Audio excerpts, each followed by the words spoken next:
আসসালামু আলাইকুম। বাইরে থেকে দেখলে এটা একদম সিম্পল একটা বক্সি ভ্যান মনে হতে পারে, কিন্তু সত্যি বলতে প্র্যাকটিক্যালিটির দিক থেকে টয়োটা হাইএস আসলেই দারুণ কাজের গাড়ি। বড় ফ্যামিলি বা হেভি ইউজের জন্য বায়ারদের পছন্দে এটা কেন থাকে, চলুন সেটাই দেখে নেওয়া যাক। এখন প্রশ্ন হলো, মানুষ কেন চোখ বন্ধ করে টয়োটা হাইএস চুজ করে? আমি যদি সিম্পল ভাবে বলি, গাড়িটার আসল শক্তি হচ্ছে এর স্পেস আর ইউটিলিটি। আর আজকে আমরা কথা বলছি 2023 থেকে 2024 মডেল ইয়ারের অপশনগুলো নিয়ে। ঢাকা সিটি ট্রাফিক থেকে হাইওয়েতে হেভি লোড টানা সব জায়গাতেই এর পারফরমেন্স একদম সলিড। স্পেশালি বড় ফ্যামিলি বা বিজনেসের জন্য যারা ভরসার গাড়ি খুঁজছেন, বায়ারদের শর্টলিস্টে হাইএস কিন্তু সব সময় ওপরেই থাকে। বাইরে ডিজাইনটা যদি খেয়াল করেন, টয়োটা কিন্তু এখানে কোনো স্টাইলিং ড্রামা দেখানো ট্রাই করেনি। বডিটা একদম স্কয়ার শেপের আর রুফ লাইনটা বেশ উঁচু রাখা হয়েছে। সোজা হিসাব, ভেতরের স্পেস ম্যাক্সিমাইজ করাই ছিল আসল লক্ষ্য। এর সাইড প্রোফাইল একদম স্ট্রেট আর ক্লিন। আর স্লাইডিং ডোরের কথা তো না বললেই নয়। ঢাকা টাইট পার্কিং স্পেসে প্যাসেঞ্জার নামানো বা মালামাল লোড করার ক্ষেত্রে এটা যে কতটা কাজের জিনিস, সেটা যারা ইউজ করছেন তারাই বুঝবেন। চলুন এবার একটু ভেতরে ঢুকে দেখি। দরজা খুললেই ফিল করবেন এই বক্সি ডিজাইনের আসল সুবিধাটা আসলে কোথায়। ডোর ওপেনিং অনেক বড় হওয়ায় সেকেন্ড আর পেছনের সারির সিটে যাতায়াত করা একদম ইজি। এমনকি ফুল ক্যাপাসিটিতে মানুষ বসলেও কেবিনে আপনার একটুও দমবন্ধ লাগবে না। ড্যাশবোর্ড লেআউটটাও একদম সিম্পল আর স্ট্রেট ফরওয়ার্ড। ফাংশন ইউজ করতে ড্রাইভের সময় কোনো ঝামেলাই হবে না। এছাড়া ছোটখাটো স্টোরেজ স্পেস আর ইউটিলিটির দিক থেকেও গাড়িটা বেশ গোছানো।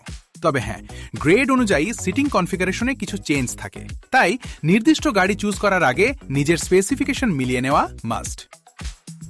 এত বড় গাড়ি তো ড্রাইভ করতে কেমন লাগবে? সত্যি বলতে টয়োটা হাইএস কিন্তু কোনো স্পোর্টস কার না। এতে হুইল স্পিন বা রেসিং অ্যাক্সিলারেশন খোঁজা বোকামি হবে। এর মেইন ফোকাসই হচ্ছে ফুল লোডেও স্মুথ অ্যাক্সিলারেশন আর স্টেডি সিটি ড্রাইভ দেওয়া। ভাঙাচোরা রাস্তায় গেলে আপনি নিজেই ফিল করবেন সাসপেনশনটা প্যাসেঞ্জারদের কতটা ভালো সাপোর্ট দেয়।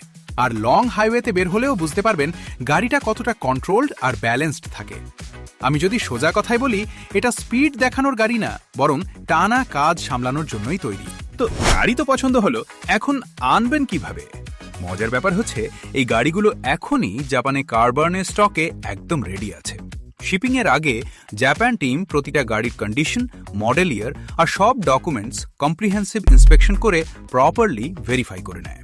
এরপর পুরো শিপিং প্রসেসটা একটা স্মুথ চেইনে ডেস্টিনেশন পোর্ট পর্যন্ত কমপ্লিট হয়। সো আপনাকে আলাদা কোনো এজেন্টের পেছনে ঘুরে কোনো ঝামেলাই নিতে হবে না।